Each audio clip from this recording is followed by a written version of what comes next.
धनंजय मुंडे यांच्या भेटीमुळे सुरेश धस यांच्यावरती आरोपांची राळ उठली आहे आणि त्यावर भेटीची बातमी फोडणं हे आपल्या विरोधातलं षडयंत्र असून त्यांचा बंदोबस्त करणार असल्याचा इशारा सुरेश धस यांनी दिलाय।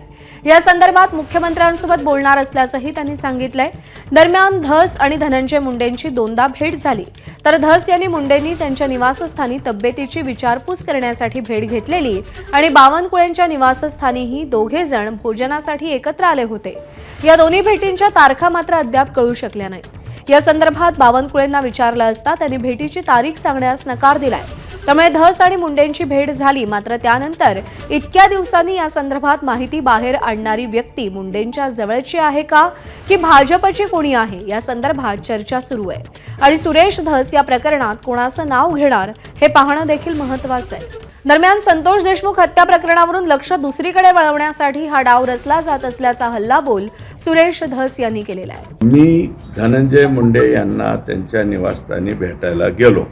या दोन गोष्टी एकत्र झाल्या। काल बावनकुळे साहेबांचं त्या बाबतीतलं स्टेटमेंट झालं आणि नंतर मी भेटल्याचं सुद्धा टीव्हीला आलं किंवा लीक केलं गेलं। तर या दोन्हीच्या बाबतीमध्ये माझं असं मत आहे की याच्यामध्ये कुणीतरी अतिशय व्यवस्थित षडयंत्र रचतंय, खेळतंय आणि ते कोण खेळतंय हे सुद्धा मला माहिती आहे।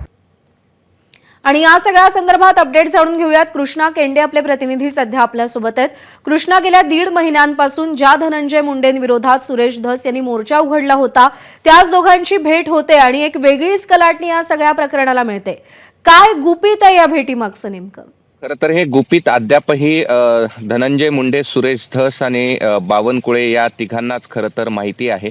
मात्र गुपित बाहेर कसं फुटलं हाच खरा प्रश्न आहे, कारण की एवढ्या सगळ्या ज्या प्रकरण धस यांनी लावून धरलेलं होतं आणि या भेटीमुळे त्यांच्या विश्वासार्हतेवरतीच या ठिकाणी प्रश्न निर्माण झालेला आहे। कारण की सर्वसामान्य व्यक्ती धस यांच्या सोबत होता आणि त्यांना असं वाटत होतं की धसच असे नेते आहेत की जे या ठिकाणी संतोष देशमुख यांच्या मारेकऱ्यांना शिक्षापर्यंत घेऊन जातील आणि कुटुंबाला न्याय देतील।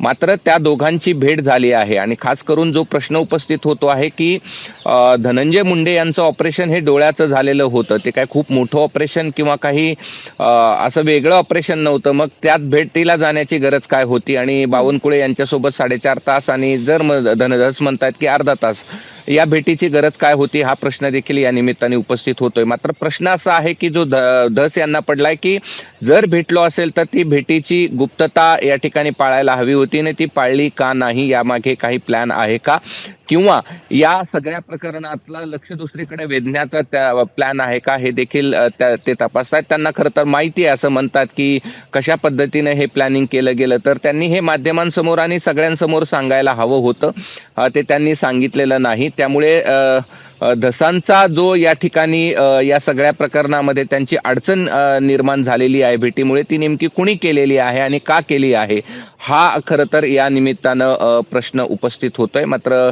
या सगळ्या भेटीमुळे सुरेश धस यांची विश्वासार्हतेवरती निश्चित प्रश्न निर्माण झालेला आहे, हे खरं आहे। प्रज्ञा, निश्चित। कृष्णा, धन्यवाद दिलेल्या सगळ्या सविस्तर अपडेटसाठी। एबीपी माझा, उघडा डोळे बघा नीट।